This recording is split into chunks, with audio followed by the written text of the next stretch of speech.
আসসালামু আলাইকুম।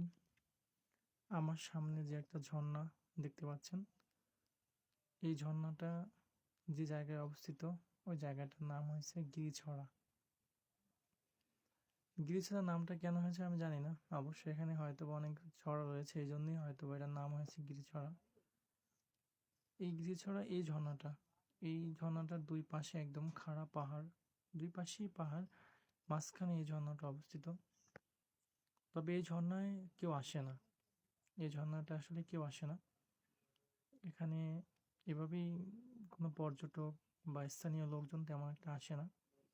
আর এর আশেপাশে যে পাইপের লাইনগুলো দেখা যাচ্ছে, এগুলো হয়েছে এই পাইপের লাইন থেকে পাহাড়িদের বাসায় পাইপ পানি নেওয়ার জন্য আর কি এই লাইনগুলো করা।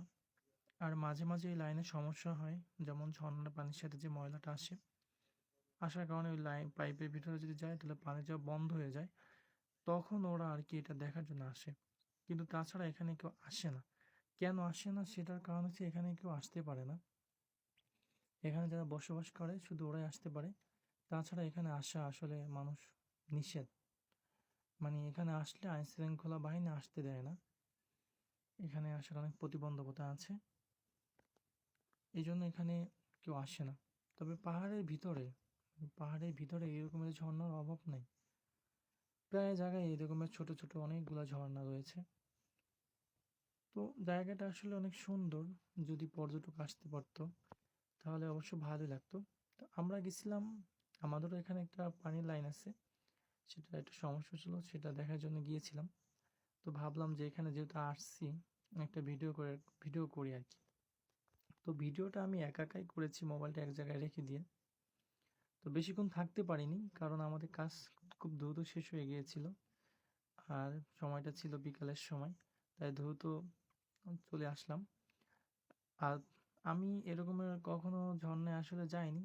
এর থেকে অনেক সুন্দর সুন্দর বড় ঝর্ণা বিভিন্ন জায়গায় অবশ্য রয়েছে, কিন্তু কখনো আমার যাওয়া হয়নি, দেখা হয়নি। তো এই জন্য আমি প্রথমেই ঝর্ণায় গোসল করছি বা গিয়েছি, আমার কাছে খুবই ভালো লাগছে বিষয়টা। তো আমার তো ভয়ও লাগছিল, কারণ আমি একা, আর আমার সাথে আরো যে দুইজন গিয়েছিল, ওরা আসলে চলে আসছে আমার থেকে অনেক দূরে। তো একা একাই ছিলাম।